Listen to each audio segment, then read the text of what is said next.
제가 선택한 게 가장 큰 것 같아요. 돈이 아무리 많아도 내주지 않을 수 있어요. 그래서 그런 거를 제외하고 자재비 제외하면 매출의 한 그 나이 때 사업을 하고 프랜차이즈 하면 네. 이 정도는 버는구나. 진짜.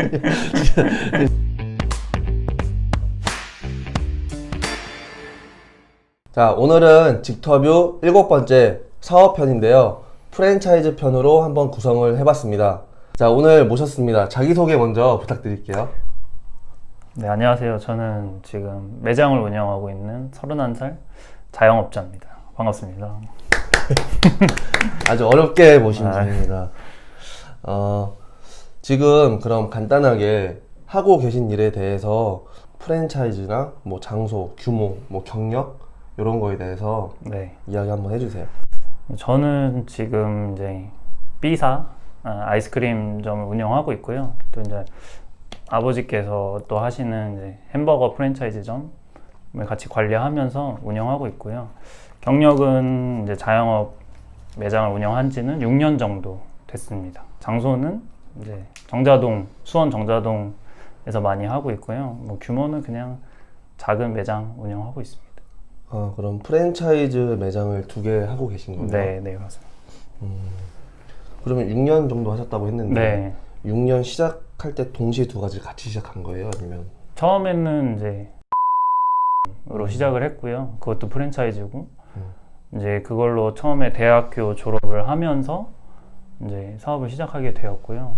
이제 하면서 기회가 생겼을 때 이제 하나씩 확장하고 또 다른 프랜차이즈로 옮겨가기도 하고 그런 식으로 해서 지금 현재는 두 개를 운영하고 있어요. 그러면은 네. 계속 프랜차이즈 사업만 하셨던 거네요? 네, 저는 제 브랜드는 아니고 다 프랜차이즈 사업으로 했습니다. 알겠습니다. 그러면은 프랜차이즈 사업을 어떻게 시작하게 됐는지 궁금하거든요. 우선 처음에는 이제 제가 체육교육과를 나와서 선생님을 할 건지 아니면 저희 아버지가 사업을 하고 계셨어가지고 이제 사업을 할지 좀 졸업하면서 선택의 길에 있었는데 이제 어떻게 보면 아버지 따라서 사업을 배워보겠다의 결심이 더 서서 그렇게 해서 프랜차이즈를 시작하게 되었어요. 그러면은 아버지의 권유가 좀 더 컸어요? 아니면 본인의 선택이 조금 더 비중이 컸던 것 같아요? 전적으로 좀 제가 어필을 많이 한 케이스고요. 네. 뭐 아버지도 공무원도 물론 좋지만 뭐 본인의 사업을 하는데 삶에 있어서 조금 더 잘 풀린다면 기회가 더 많을 수 있다 이런 식으로 말씀을 많이 해주셔서 참고도 했지만 이제 제가 선택한 게 가장 큰 것 같아요. 25살 때, 네. 26살인가? 25살 겨울에. 25살 겨울부터 이제 시작을 한 거예요? 그쵸. 25살 졸업을 하기 전에 대학교 이제 졸업하기 전에 매장 오픈해놓고 하다 보니까 사실 졸업식도 그냥 가서 사진만 찍고 왔어요. 와서 만들어야 되기 때문에 그래서 지금 이제 31살이니까 6년 정도 됐네요. 그러면 졸업하고 취업 준비생처럼 이런 기간이 없고 그냥 바로 이제 매장을 오픈하고 네, 바로 했어요. 네. 일에 뛰어든 거네요. 네.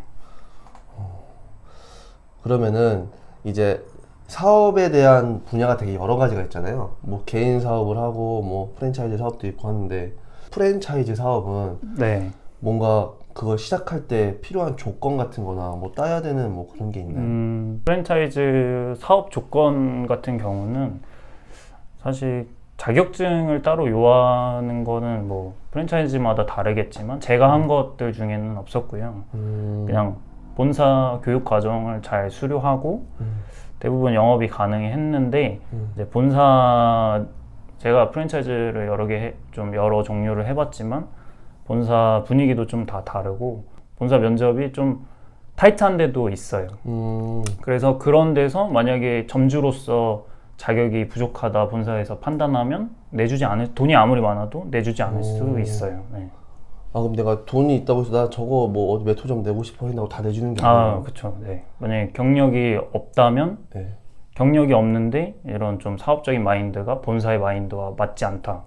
그러면 안 내줄 가능성이 크죠. 프랜차이즈 사업과 이제 개인 사업에 차이점이 있고 장단점이 있을 것 같아요. 이제 그거에 대해서 한번 이야기해 줄 수 있을까요? 프랜차이즈 같은 경우랑 개인 사업의 장단점이 좀 명확하게 갈리는 편인데 이제 프랜차이즈 단점부터 말씀을 드리면 프랜차이즈 같은 경우는 이제 초기 비용이 좀 많이 들어간다는 점, 뭐 본사의 노하우를 다 돈으로 하는 거니까. 그리고 이제 본사에서 미리 수익 구조를 분석한다거나 상권을 분석해 준다거나 뭐 사업성 검토 같은 것도 다 저도 물론 제 판단이 들어가지만 본사에서 다 그런 부수적인 것들부터 해서 뭐 자재 공급이나 뭐 이런 관리적인 측면도 노하우를 많이 받기 때문에 사실 좀 안정적이라고 볼 수 있고요. 대신 개인 사업 같은 경우에는 이제 단점으로 얘기하면 뭐 본인의 브랜드 만드는 것 자체가 가장 어렵죠. 사람들 문을 열었는데 여기가 뭐 하는 가게인지도 사람들이 모르고 이러다 보니까 조금 초기에 자리 잡기가 좀 어려운 면이 있는 반면에 장점으로는 뭐 마진이 본인이 얼마나 발로 많이 뛰느냐에 따라서 마진이 훨씬 많이 남기도 하고 더 잘 된다면 브랜드화해서 이제 진짜 본인의 영역을 확장해서 프랜차이즈화 할 수 있는 게 가장 장점인 것 같아요. 그럼 아까 이야기하셨다시피 네. 개인 사업에서는 이제 수익이 들어오면 따로 떼주는 게 많이 없다고 들었는데 그쵸. 네. 그럼 프랜차이즈 사업 입장에서 네. 이제 수익 구조가 좀 궁금해요. 뭐 모든 사업이 비슷하겠지만 매출에서 이제 고정적으로 들어가는 고정비, 뭐 임대료나 인건비나 이런 거를 좀 본사에 들어가는 뭐 로얄티가 있을 수도 있고요. 이건 프랜차이즈마다 조금 달라서 그래서 그런 거를 제외하고 자재비 제외하면 매출의 한 15에서 20% 정도 남는 것 같아요. 총 매출에서 15에서 20%가 순이익으로 남는 거예요? 네, 그쵸. 그 정도 남는 것 같아요. 그러면은 이게 프랜차이즈 본사 이렇게 떼주는 돈은 그 업장마다 다 다른 거예요? 네, 본사 브랜드마다 조금씩 정책이 달라서 네. 뭐 매출의 몇 프로를 떼주는 데도 있고 아니면 본사에 물건을 시켰을 때 그 물건의 몇 프로 로얄티 뭐 이런 식으로 떼가는 게 브랜드마다는 조금 달라요. 네. 그럼 지금 하고 계신 사업에서의 그 구조를 좀 구체적으로 이야기해 줄 수 있어요? 좀 몇 퍼센트 정도 떼간다? 뭐 이런. 지금 뭐 사실 요새는 조금 그런 것 같아요. 큰 본사일수록 로얄티라는 명목을 잘 안 떼가고 좀 자재대 안에 녹아 있는 것 같아요. 자재라고 하면 그러니까 뭔가 이제 제가 예를 들어서 아이스크림 전문점이면 아이스크림을 본사에서 받아와야 되는데 이걸 굳이 로얄티 몇 프로 이렇게 하진 않고 그냥 그 물건 값에 포함되어 있는 게 아닌가. 약간 그렇게 해서 본사 프랜차이즈가 본사의 도움도 많이 받고 뭐 본사도 가맹 점주에게 도움을 많이 받는 이런 상생하는 구조들의 프랜차이즈들이 오래 살아남는 것 같아요. 그럼 막 뉴스 같은 데 보면 프랜차이즈 뭐 본점의 갑질 이런 거 가끔 많이 나오잖아요. 혹시 뭐 어떤 특정 여러 가지 프랜차이즈 네. 해봤으니까 네. 그 중에서 혹시 그런 걸 경험해봤던 그런 게 있어요? 뭐 없다고 하면은 좀 말이 안 되겠지만 뭐 제가 운영했던 프랜차이즈들 중에는 뭐 문제가 될 정도의 그런 갑질은 없었던 것 같아요. 다행이네요. 네. 운이 좋은 건가? 아니 내가 모르는 건가? 당하고 있었나? 당하고 있는데 모를 수도 있어요. 그럴 수 있지. 그럴 수도 있어. 그러면은 사실 네. 어떻게 보면 젊은 나이에 사업을 시작하신 네, 거잖아요. 네. 그래서 이제 연봉이 좀 궁금한데 구체적인 건 아니더라도 네. 이제 어느 정도가 된다. 이제 사람들이 봤을 때 네. 저 나이 때 사업을 하고 프랜차이즈를 하면 네. 이 정도는 버는구나.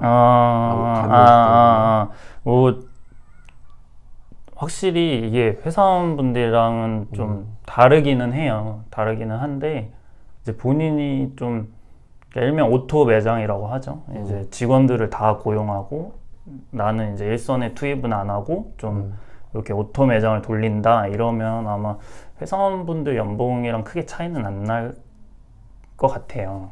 근데 저 같은 경우는 이제 제가 직접 아침에 출근해서 마감할 때까지 있다 보니까 그냥 그 오토 매장 더하기 그냥 제 수익 정도 되니까 그냥 네, 회사원 초봉이 한 2배에서 3배?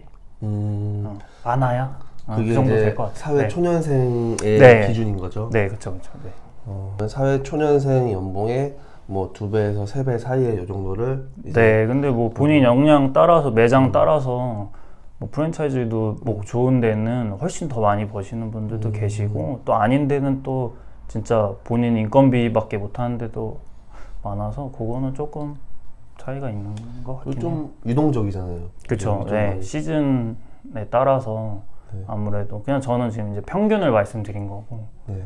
아이스크림점은 이제 겨울에는 굶고 이제 여름에는 그래서 조금 숨통 좀 트인다 하고 그러고 있어요. 그럼 궁금한 네. 거 이제 연봉이 나와서 얘기하는 건데 네. 요즘 코로나가 좀 많이 심각하잖아요. 네, 그쵸. 자영업자분들에게. 네. 그래서 이제 하시고 계신 이제 프랜차이즈 업장에서도 네. 그런 큰 영향이 가나. 타격이 좀 있죠. 아무래도 제가 운영하는 데는 두 가지가 조금 달라서 이제 한 군데는 아예 홀을 이용을 못하고 한 군데는 9시까지만 이용하고 할 수 있게 돼 있는데 일단은 배달이 요새 아무리 시장이 확장됐다고 해도 매장 자체에서 먹는 거를 막다 보니까 수익적인 측면은 좀 많이 줄어든 거는 사실이에요. 그럼 이제 보시는 분들이나 이제 듣는 사람 입장에서 딱 와닿을 수 있게 네. 작년 이맘때쯤 연봉이랑 지금 연봉이랑 차이가 어느 정도 나는지. 저는 진짜 운이 좋은 편이고요. 네. 그냥 한 10% 정도 빠졌거든요. 아, 근데 작년 대비 올해 뭐 순이익이나 이런 게. 근데 코로나 이전에 비해서. 네. 근데 그게 조금 매장 프랜차이즈 자체가 원래도 이제 매장에서 많이 드시는 업장은 아니라서 네. 조금 그나마 조금 다행이네요. 네. 뭐 다행이라기도 하지만 본인이 노력을 많이 하시잖아요, 이것저것. 네. 하려고 하죠. 노력을 많이 한다는 이유가 이제 고등학교 친구인데 이제 처음에 사업을 시작하고 지금 6년 차가 됐지만 한 4년 차 요 정도 이제 본인이 자리 잡기 전까지는 거의 이제 얼굴을 보기가 많이 힘들었어요. 맨날 월요일부터 일요일까지 매장에 본인이 아침부터 마감할 때까지 계속 본인이 거기 있고 뭐 얼굴을 보려고 하면 직접 매장에 가서 잠깐이나 볼 수 있고 이제 그런 생활을 한 4년 정도 더 길게 했기 때문에 그런 과정에서 좀 노하우나 그런 게 좀 생기지 않았나 싶어요. 사실 뭐 프랜차이즈 사업이나 개인 사업한다고 다 그렇게 누구나 열심히 하지만 또 정도가 다르잖아요. 그쵸. 네. 칭찬이에요. 진짜 칭찬이에요. 진짜 열심히 하더라고.